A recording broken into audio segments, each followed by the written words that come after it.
हम लोग स्टार्ट कर रहे हैं एनसीईआरटी का क्वेश्चंस आपका एक्सरसाइज 3.6 का। ठीक है, फिर से यही बोट वाला कॉन्सेप्ट है। तो आपको थ्योरी बता देते हैं हल्का कि होता क्या है। याद कीजिए, अपने पुराने ज़माने में अगर कभी साइकिल चलाए होगे और हवा आपको अगर सपोर्ट कर रहा है तो बड़ी मज़ा आता है। सपोर्ट करने का मतलब हुआ कि हवा भी आपको ढकेल रहा है चलने में। लेकिन अगर आप आगे की तरफ बढ़ रहे हैं और हवा इधर की तरफ से ब्लो होने लगा तो आपको अपने घर की ओर पहुंचने के लिए, अपने मंजिल पे पहुंचने के लिए, जहां पे आप जाना चाहते हैं उसके यहाँ जाने के लिए आपको ज़्यादा संघर्ष करना पड़ता है, ज़्यादा ताकत लगाना पड़ता है। तो वहाँ पे एक्चुअल में ये होती है कि जो आपकी ओरिजिनल स्पीड होती है उससे आपकी स्पीड घट जाती है। आपको हवा को ज़्यादा ताकत से ठेलना पड़ता है, क्योंकि हवा जो है ब्लो होनी पड़ती है आपके तरफ। हवा जो होती है वो ब्लो होती है आपकी तरफ, और यही अगर आप पलट जाते हैं तो हवा जो है आपको साथ से धकेल देता है। तो अप स्ट्रीम का भी मतलब यही होता है, याद रखिएगा। अप स्ट्रीम का मतलब हम लिख देते हैं, नोट करके लिख लीजिएगा यहाँ पे। अप स्ट्रीम का मतलब याद रखिएगा, धारा के विपरीत। धारा के विपरीत अच्छे से लिख लीजिएगा। और डाउन स्ट्रीम का मतलब होता है धारा के साथ। धारा के साथ, धारा होता है आपका स्ट्रीम, है ना, धारा के साथ। तो अब यहाँ पे हमसे क्वेश्चन क्या कह रहे हैं, देखिए। Ritu can row downstream 20 kilometre in 2 our.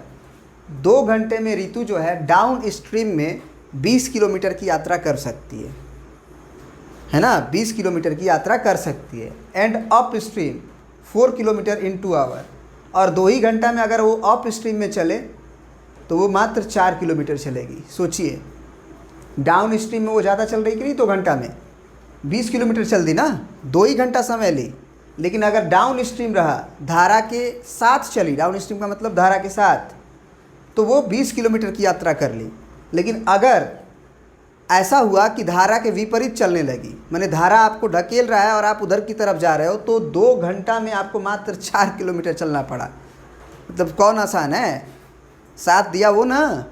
तो ये कहानी आप ये समझिएगा, ठीक है ना। तो मान लीजिए कह रहा है कि find her speed of rowing, मतलब उसको जो पौरने का, तैरने का कह सकते हो, उसकी स्पीड है वो कितनी थी स्टील वाटर में, स्टील वाटर में, है ना। Find her speed of rowing, rowing जो कर रही है वो, उसकी स्पीड स्टील वाटर में, मतलब अगर कोई हवा नहीं हो, सॉरी, कोई पानी की स्पीड नहीं हो, पानी अपना कोई स्पीड नहीं रख रहा हो, मन स्थिर वाटर, स्थिर पानी हो, उसमें अगर हम वो तैरती तो उसकी चाल कितनी होती। और अगर स्पीड ऑफ करंट पूछा जाए, करंट का मतलब वो लाइन वाला करंट मत समझ लेना, पानी का जो फ्लो होता है ना, पानी जो बहता है ना, उसको भी हम लोग करंट कहते हैं। तो इस स्पीड ऑफ करंट, पानी का जो फ्लो है उसकी स्पीड बताइए। तो मान लेते हैं, हम लोग मान लेते हैं, let speed of rowing, speed of rowing be क्या, Ritu, in still water, in still water be x kilometre पर hour, and speed of current, speed of current be y kilometre पर आवर। अब अकॉर्डिंग टू क्वेश्चन, ये तो आप याद रखिएगा कि जो टाइम का फार्मूला होता है, आपको बताए थे हम, क्या होता है, डिस्टेंस अपॉन स्पीड, है ना। बहुत बढ़िया।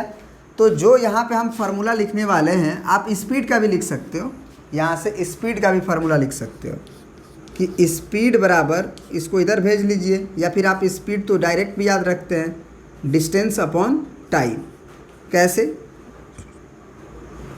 कैसे क्या, फार्मूला तो बता ही है, कई बार याद रखने का तरीका होता है कि अब कोई भी चाल होता है वो 40 किलोमीटर पर घंटा आप बोलते हो, अगर कोई पूछता है कि आपका बस का चाल कितना था, तो आप बोलते हो 40 किलोमीटर पर आवर नॉर्मली, या 50 किलोमीटर पर आवर। तो वो क्या आप बता रहे होते हो? स्पीड बता रहे होते हो। तो जो स्पीड बता रहे होते हो उसमें जो किलोमीटर यूनिट है 40 किलोमीटर, और पर को बाई लिख सकते हो, और आवर, उसमें आप समझ लो कि ये किलोमीटर डिस्टेंस का यूनिट है और आवर नीचे होता है वो टाइम का यूनिट है। तो ये आपका स्पीड का फार्मूला हो गया। तो आप स्पीड बराबर लिख लो, है ना, कि स्पीड जो होता है आपका वो क्या है आपका, क्या कह सकते हो, स्पीड क्या हो गया आपका, डिस्टेंस अपॉन टाइम, है ना। अब जो है इन डाउन स्ट्रीम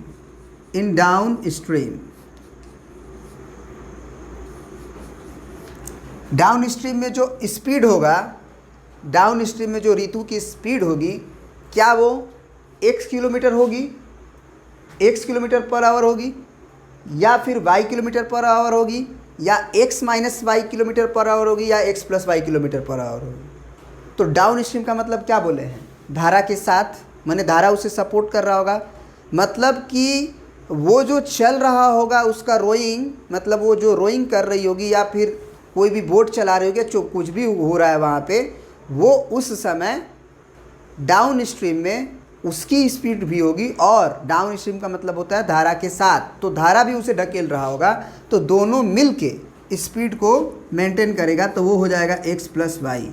ये उसकी स्पीड, ये धारा की स्पीड, और दोनों जो इस समय वो जो डिस्टेंस ट्रेवल कर रही है वो 20 किलोमीटर कर रही है, और उसको टाइम कितना लग रहा है, 2 घंटे लग रहा है। तो ये कट के कितना हो गया, 10। तो इसका मतलब डायरेक्ट इक्वेशन आपको मिल गया x प्लस वाई बराबर 10, कोई दिक्कत ही नहीं हुई, x plus y equal to 10। फिर आगे बोला हमसे इन अप स्ट्रीम का मतलब मेहनत अब ज़्यादा होगा, धारा के विपरीत हो गए, तो उस समय जो फार्मूला होगा स्पीड बराबर डिस्टेंस अपॉन टाइम वही होगा, लेकिन अब जो स्पीड होगा वो अब x नहीं होके बल्कि x माइनस वाई होगा, क्योंकि उसकी चाल तो x होगी ही, लेकिन वो अब पलट चुकी है। अब पलट चुकी है तो धारा उसको ढकेलेगा और उसे मेहनत करना पड़ेगा तैरने के लिए, बहुत मेहनत करना पड़ेगा, है ना। और उस समय क्या था, उस समय था ऐसे ही एकदम तेज़ी से, क्यों, क्योंकि हवा जो है उसको ठेल रहा था।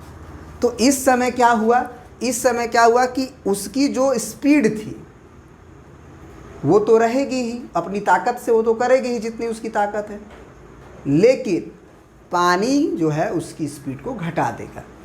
कितना से घटा देगा, y किलोमीटर पर आवर से। तो ये जो स्पीड है धारा के विपरीत है, अप स्ट्रीम में है, लेकिन उस समय जो डिस्टेंस ट्रेवल कर रही है वो दिया हुआ है 4 किलोमीटर, और उस समय भी टाइम 2 ही घंटा ले रही है। तो ये 2 से काटोगे तो 2 आएगा, तो x माइनस वाई बराबर 2, ठीक है ना। तो अब 2 इक्वेशन, 2 अननोन आपको सॉल्व करना है, बस हो गया, कहानी ख़त्म। दोनों इक्वेशन को आप जोड़ दो, इसे इक्वेशन 1 मान लो, इसे इक्वेशन 2 मान लो।